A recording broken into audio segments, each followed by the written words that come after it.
Tema 1.2.4. Balanza de pagos.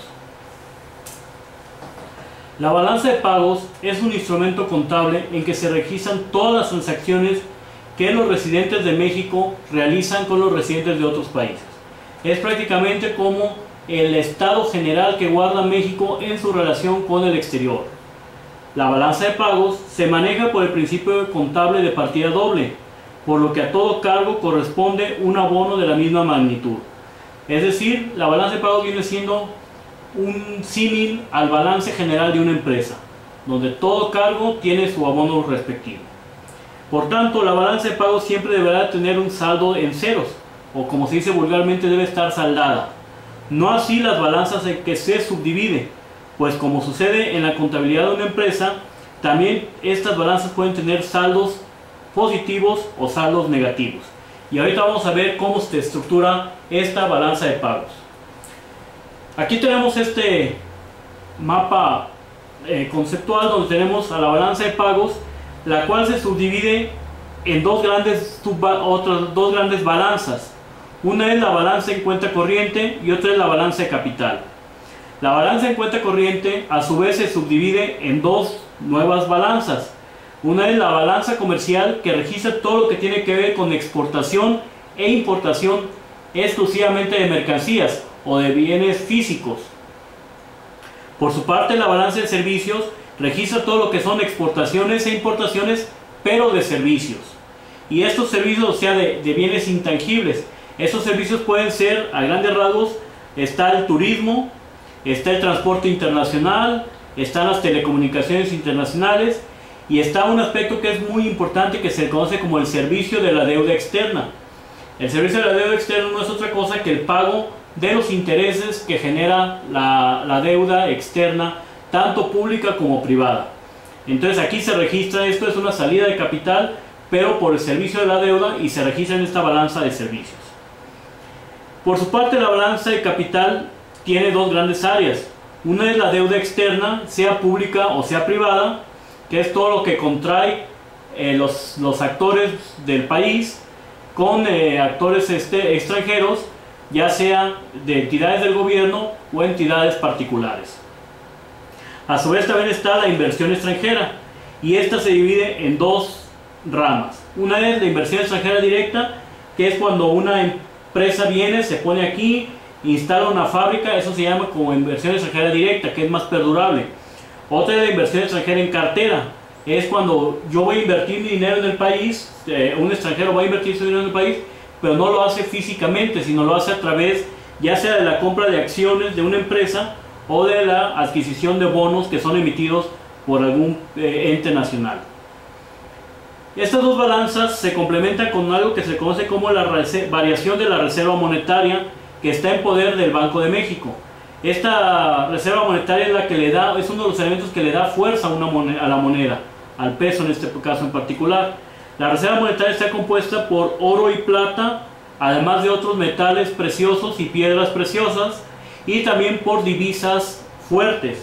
Las divisas, como ustedes saben, son las monedas extranjeras, y cuando decimos que son divisas fuertes, estamos hablando del dólar, el euro, la libra esterlina, el yen, etcétera. Son de las grandes potencias económicas que existen en el mundo, y entonces esas divisas fortalecen a la moneda mexicana, porque una vez que tienen esas divisas, ahí es donde se puede proteger si se tiene o no respaldo de nuestra moneda. Adicionalmente, existen otros dos rubros que son menores, pero que también son importantes y que permiten cumplir el principio de la partida doble. Una son las transacciones unilaterales. Este rubro existe precisamente para que se cumpla con este principio de partida doble. Existen algunos casos que ingresa al país, por ejemplo, mercancía, pero que no tiene una contrapartida. Cuando uno importa mercancía, la contrapartida es el pago que hace por esa importación. Entonces, entra mercancía y sale capital. Pero existen ocasiones, por ejemplo, en algún desastre, que se reciben grandes cantidades de mercancía como donativo. Hay una entrada de mercancía, pero no tiene su contrapartida en una salida de capital. En esos casos, para compensar esto y lograr que se mantenga el principio de la partida doble, se utiliza esta pequeña cuenta que se llama transacciones unilaterales. Es simplemente para completar. Y existe otro rubro que se llama errores y omisiones.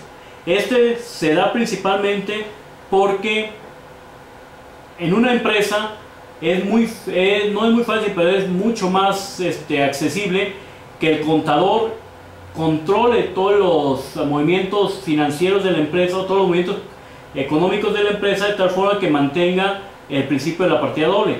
En un país esto es mucho más difícil. ¿Por qué? Porque estamos hablando de fronteras muy grandes, de grandes flujos de personas, de mercancías, de capitales, etcétera, a lo largo de estas fronteras. Máximo en un país como México, que tiene una frontera grandísima con Estados Unidos y que además tiene otra frontera con Centroamérica que también es muy conflictiva. Entonces, en esas circunstancias se puede dar algún tipo de importación, por ejemplo, de mercancía que no quede registrada, como sucede, por ejemplo, con el contrabando o con las actividades ilícitas. Hablamos de narcotráfico, de otras actividades. Pues todo esto genera un flujo de entrada y salida de bienes y servicios, pero que no hay un registro adecuado de los mismos. Y entonces, como no se va a cumplir con la partida doble por estos errores, se genera este rubro como para rellenar, pues, y que se pueda cumplir con el principio. Obviamente que entre más alto sea el rubro de errores y omisiones, es más ineficiente el sistema aduanero en un país, no tiene menos control sobre sus transacciones internacionales. En cambio, cuando es menor este rubro de errores y omisiones, pues eso significa que el sistema financiero trabaja eficientemente. Bueno, como decíamos, la balanza de pagos se rige por el principio de la partida doble, por lo que si nosotros sumamos la balanza de capital con la balanza en cuenta corriente, esto debe ser igual a la variación en la reserva monetaria, a los ajustes de oro y plata y menos los errores de omisiones. Si los errores de omisiones fueran cero, supongamos que está la actividad contable adecuadamente, entonces quiere decir que la balanza en cuenta corriente, la balanza de capital más la balanza en cuenta corriente daría prácticamente lo que es la variación de la reserva monetaria. Así como en una empresa activo menos pasivo da capital, aquí también balanza de capital menos balanza de cuenta corriente da la variación de la reserva monetaria. Y digo menos balanza de cuenta corriente porque hay una cosa que es muy importante. Si nosotros tenemos un saldo superavitario, o sea, un saldo positivo en la balanza de capital, es casi seguro que tengamos un saldo negativo en la balanza en cuenta corriente, para que se compensen esos dos. Por eso digo que era menos. Y viceversa, si yo tengo un saldo negativo en la balanza de capital, tengo un saldo positivo en cuenta corriente. ¿Por qué? Porque si yo tengo un saldo negativo en mi balanza en cuenta corriente, o sea que importo más de lo que exporto, ya lo habíamos dicho en uno de los temas anteriores, este exceso de importaciones los tengo que financiar de alguna forma. Y existen esas tres maneras de financiarlo. Una es a través de deuda externa o de inversión extranjera.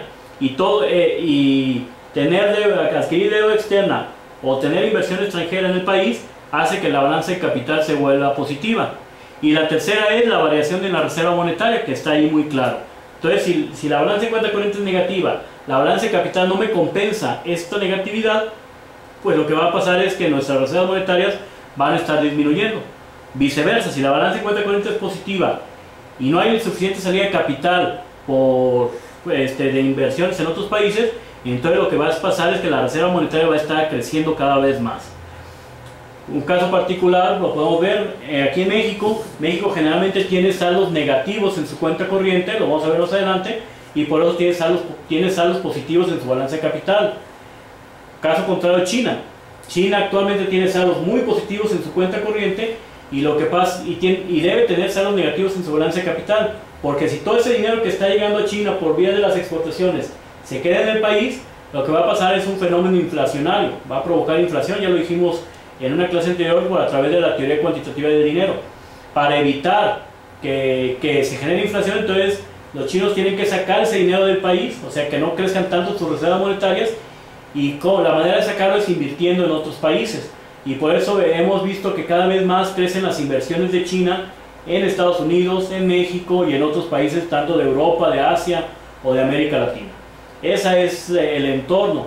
Igual pasó, por ejemplo, en los años 70, cuando se incrementa grandemente el precio del petróleo, los países petroleros, y principalmente los países del Medio Oriente, empezaron a recibir muchos dólares por vía de eso, y entonces los tenían que sacar, y fue cuando empezaron a invertir en países de otros lados, y fue cuando surgieron los famosos petrodólares, que se les llamaba en aquel momento, y entonces por eso empezaron a prestarles a otros países, que es cuando México adquiere una gran deuda externa. Bueno, ahora bien, el tema de la balanza de pagos nos lleva a que podemos identificar muchos indicadores que son sintomáticos de cómo está la economía mexicana.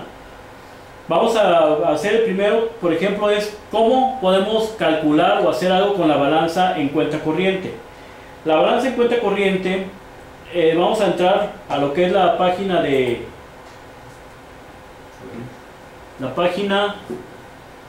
Oeilus.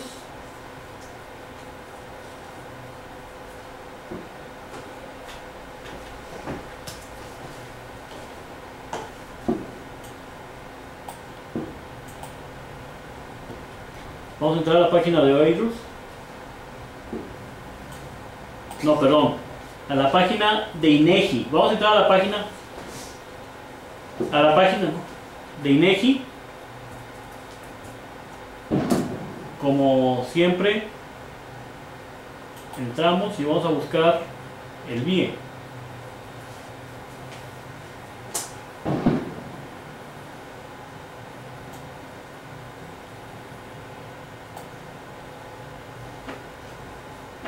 Entonces entramos al Banco de Información Económica.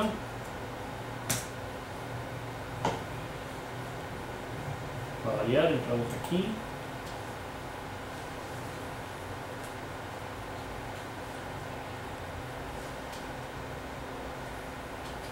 Y vamos a ver varias formas de tener. Nosotros aquí, la pestaña principal que a la cual vamos a usar es el sector externo. Aquí en el sector externo ustedes pueden encontrar varios indicadores que todos tienen que ver con la balanza de pagos.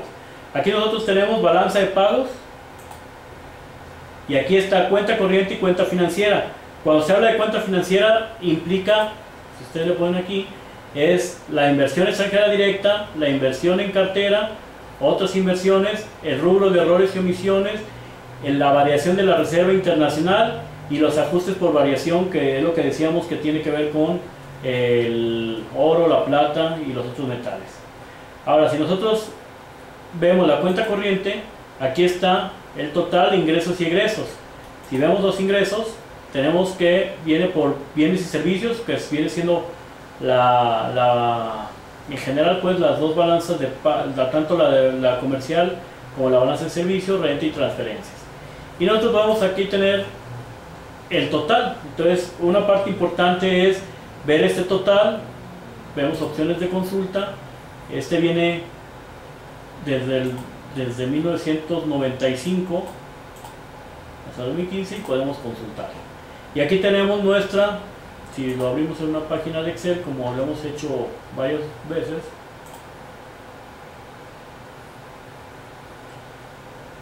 tenemos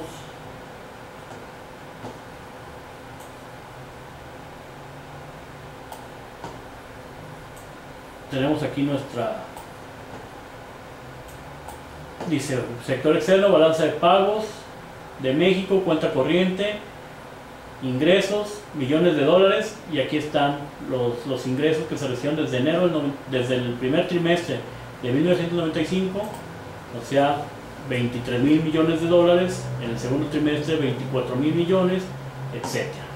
Bueno, esa es una de las formas que podemos nosotros tener y calcular la balanza. También pudiéramos calcular, vamos a darle acá a parte.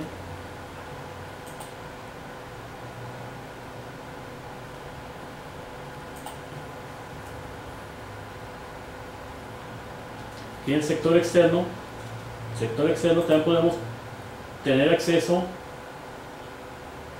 al saldo de la deuda externa bruta del sector público, o sea, la deuda externa pública.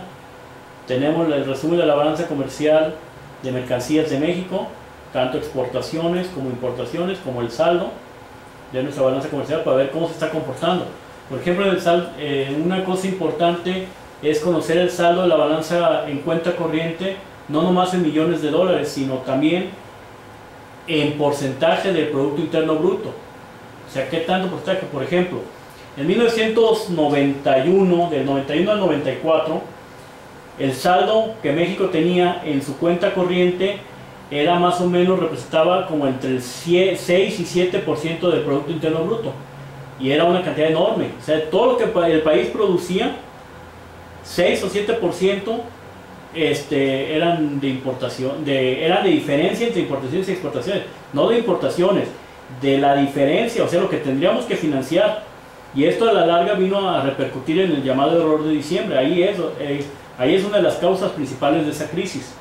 En cambio, actualmente, si ustedes calculan, que ahorita les voy a decir cómo, el saldo en la cuenta corriente, que es negativo, por lo que ya dije hace rato, porque México es un país en crecimiento y generalmente va a tener saldos negativos, pero el saldo representa entre el 2 y el 3% del PIB. Aunque es negativo, es mucho más manejable que 6 y 7%, o sea, más del doble de lo como era en aquellos años. Bueno, entonces aquí tenemos exportaciones, importaciones y saldo de la balanza comercial. Tenemos la balanza comercial exclusivamente de la industria manufacturera, tenemos la balanza de productos petroleros, la balanza de petroquímicos, la balanza de productos agropecuarios e industriales, exportaciones petroleras y no petroleras. También esta es parte muy importante, saber, en los años 80 México dependía y las exportaciones petroleras eran muy altas respecto a las no petroleras. Hoy sucede lo contrario. La exportación de petróleo crudo por tipo y región, las exportaciones no petroleras por grandes grupos de actividad económica, el valor de las exportaciones e importaciones por tipo de bien. Aquí nosotros vamos a tener cuáles son bienes de consumo, bienes de uso intermedio y bienes de capital. Esto es muy importante en el caso de las importaciones, porque México, de estos tres bienes, donde se concentra la mayor parte de las importaciones de México, son los bienes de uso intermedio. Quiere decir que es nuestra industria la que necesita. Si a bienes de consumo se han importado muchos, pero ya se estabilizaron. Ya no es tan grande como en el boom de los años 90. Ahorita, como ya la gente ya se acostumbró a importar, entonces ya no es tanto, ya está estable. Los bienes de capital desgraciadamente no son tan altos, que estos son los que nos darían competitividad a largo plazo. O sea, comprar maquinaria, comprar tecnología que después nos permitiera nosotros también ser competitivos. Pero lo más importante son los bienes intermedios. Y aquí uno entiende la lógica de por qué creció tanto o por qué nos pegó tanto la crisis, por ejemplo, de 1995, pegó tanto en la inflación. Porque si los bienes de uso intermedio, que es todo lo que son bienes semielaborados de los que depende la industria mexicana para producir sus mercancías finales, o sea, materias primas y sobre todo productos semielaborados, si se devalúa la moneda, en este caso el peso, estos bienes obviamente se van a encarecer. Y si estos bienes son necesarios para los productos nacionales, pues los productos nacionales se van a encarecer, porque es parte de los costos de producción. Bueno, está la balanza turística, que es parte fundamental de la balanza de servicios. Está la balanza comercial de mercancías por países y zonas geográficas para ver nuestra relación con otros países específicos. Está las exportaciones según principales productos del sistema armonizado de designación y codificación de mercancías. Voy a explicar esto.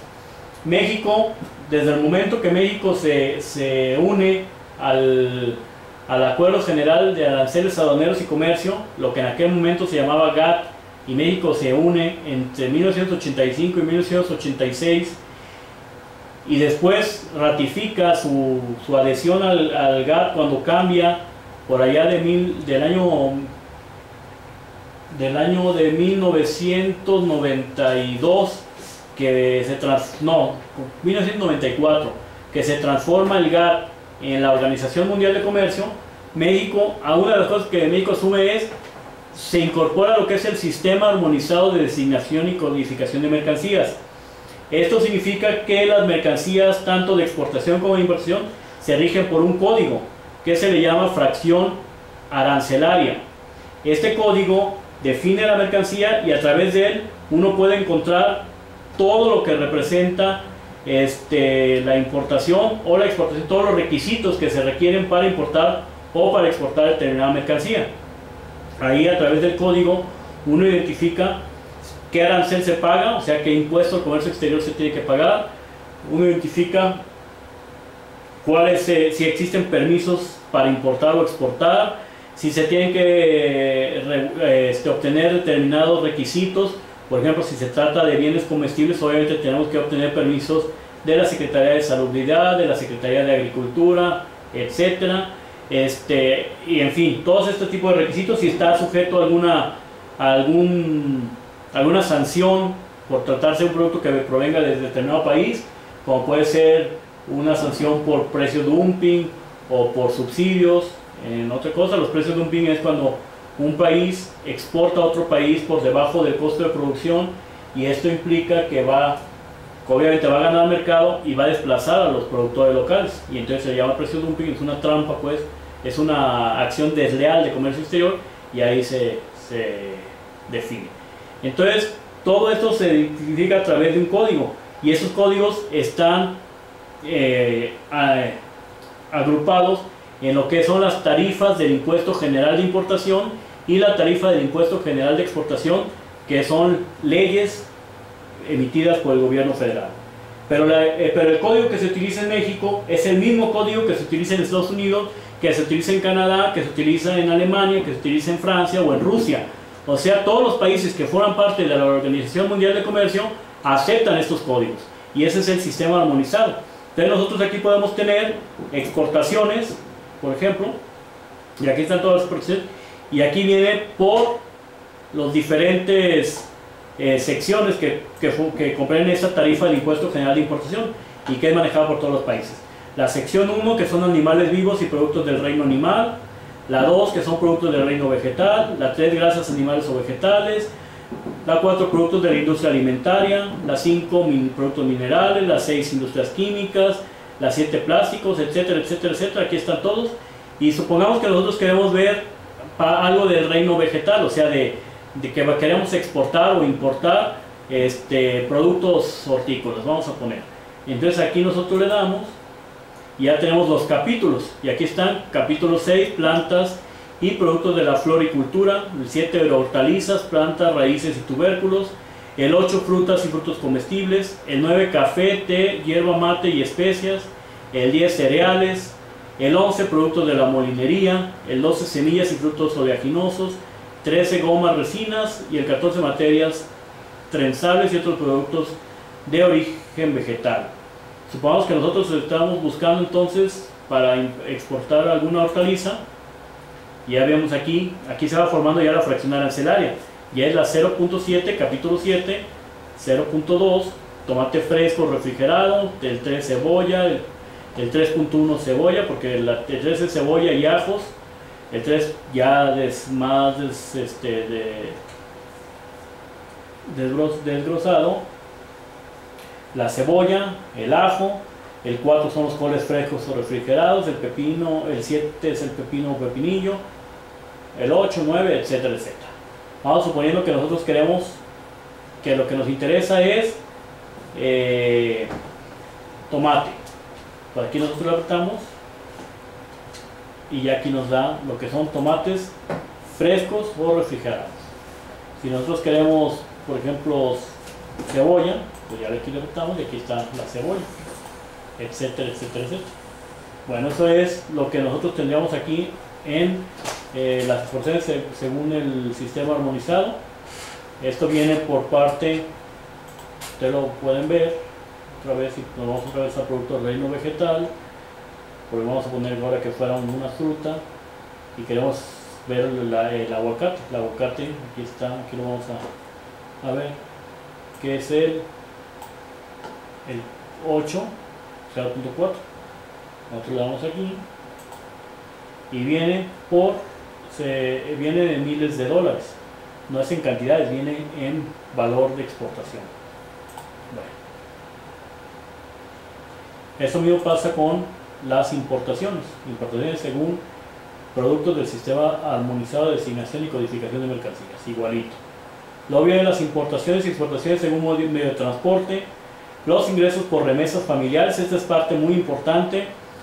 En la gráfica pasó a incluir de los grandes servicios que México genera en su balance de servicios, dijimos que era el turismo, que era el transporte internacional, que era el servicio de la deuda externa, y otros son estas remesas familiares, que son, es lo que nuestros compatriotas van hasta otros países, trabajan o tienen un ingreso y luego lo envían a sus familias o lo envían para invertirlo aquí en México. Esas son las remesas familiares, y es un ingreso por servicio, que en este caso son las remesas. También viene ingreso por remesas familiares según medio de transferencia, o sea, si viene por money orders, por cheques, por transferencias, por efectivo, etc. Luego tenemos lo que son la inversión extranjera directa. La inversión extranjera directa, que ya dijimos que era muy importante. Aquí nosotros tenemos por sector económico, por países, por entidad federativa, por el sector económico y por entidad federativa, o sea, ya en conjunto. Luego tenemos el perfil de las empresas manufactureras de exportación y las importaciones de mercancías por entidad federativa. Aquí es una parte importante, porque si nosotros queremos, vamos a ver,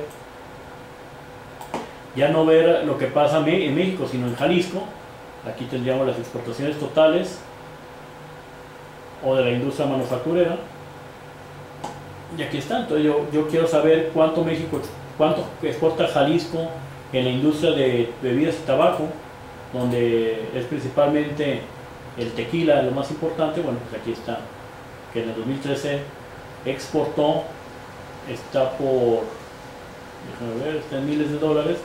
Entonces exportó 1.048 millones de dólares en el 2013 en este sector de las bebidas, ¿sí? Que es mucho más de lo que había exportado en un año en 2007, por ejemplo. Ahí marca el dinamismo de la industria del tequila. Y así pasa en los demás países, y viene por diferentes estados. Bueno, eso es lo que comprende esta parte de la balanza comercial. Es muy importante, bueno, repetir, que tengamos conocimiento de cómo funciona esta balanza comercial y cómo le podemos hacer. En la lectura que ustedes se encuentran en la plataforma, ustedes van a ver las rutas para obtener y cómo se puede interpretar, y vienen varios ejercicios que tienen que realizar. Por ejemplo, definir qué porcentaje de la balanza en cuenta corriente, qué porcentaje representa del Producto Interno Bruto, y entre otros. Vamos a ejemplificar solamente esta primera. Bueno, nosotros vamos a obtener, como ya lo dijimos, a través de la ruta que ya mencionamos aquí en el sector externo. Sector externo, voy a cargar la información. Tenemos balanza de pagos, tenemos cuenta corriente y tenemos el total, o sea, el saldo. Vamos a ponerle opciones de consulta. Empezaríamos desde el 95 hasta el 2015. Consultamos y exportamos. Y aquí tenemos ya nuestro saldo en cuenta corriente, que ustedes lo van a ver.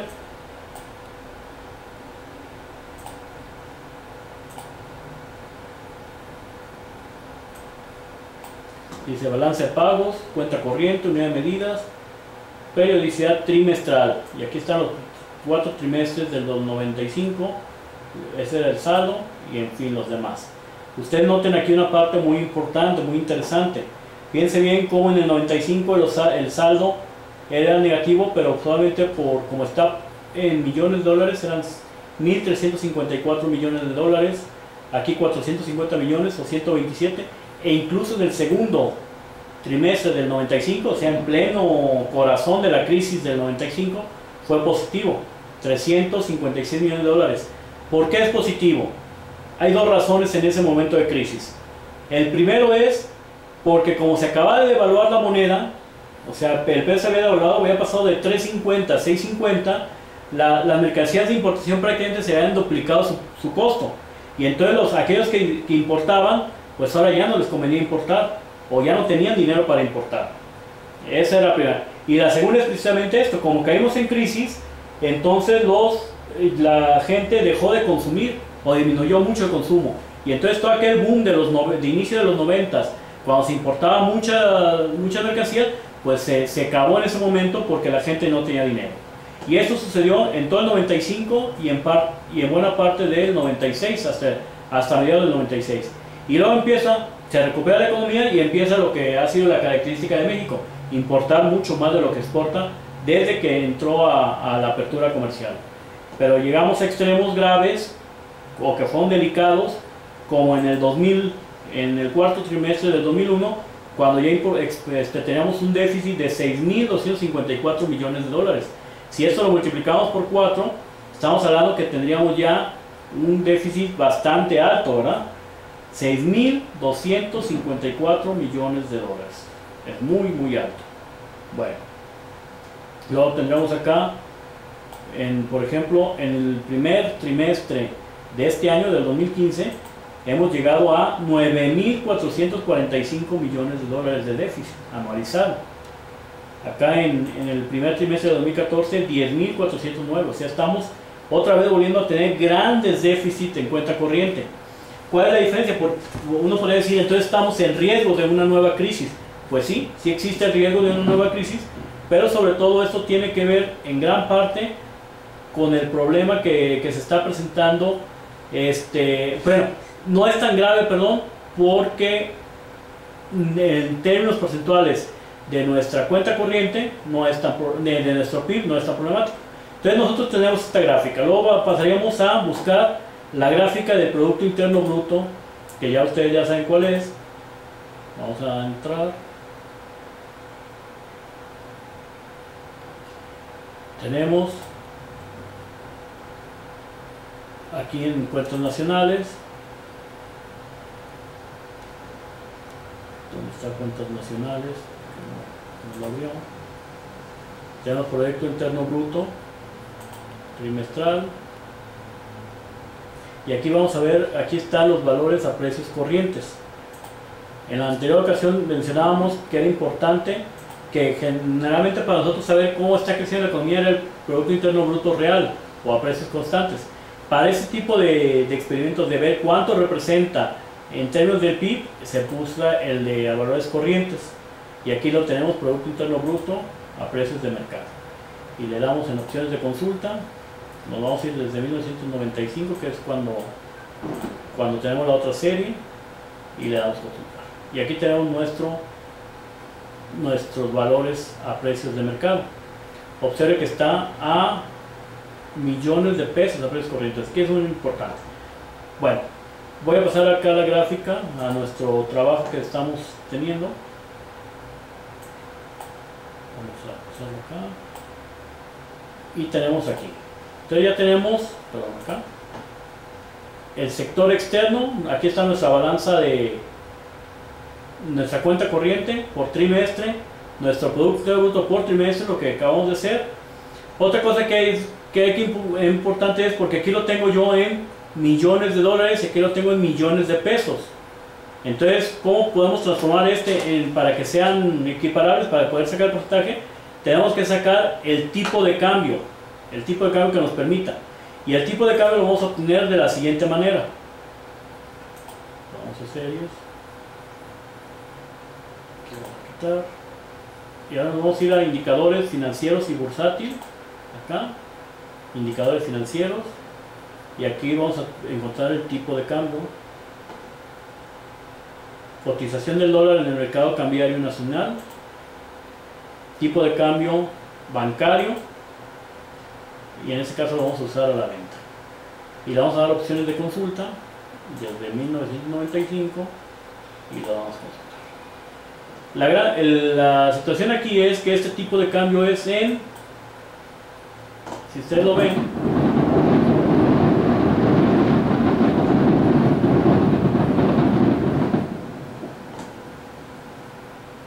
vamos a ponerle aquí, y el tipo de cambio es en mensual. Entonces lo que vamos a hacer nosotros, yo aquí ya lo tengo hecho en esta tabla, aquí lo tengo mensual, y yo le voy a poner, aquí están el tipo de cambio mensual, voy a sacar un promedio trimestral para que sea, aquí está el trimestre, aquí está el trimestre, entonces yo le voy a poner trimestral. Y entonces el promedio, si ustedes se fijan aquí, la celda E2 y la E4, el primer trimestre del 95, acá está el segundo trimestre del 95, la celda E5 a la E7, aquí está. En este caso, aquí nos equivocamos, perdón.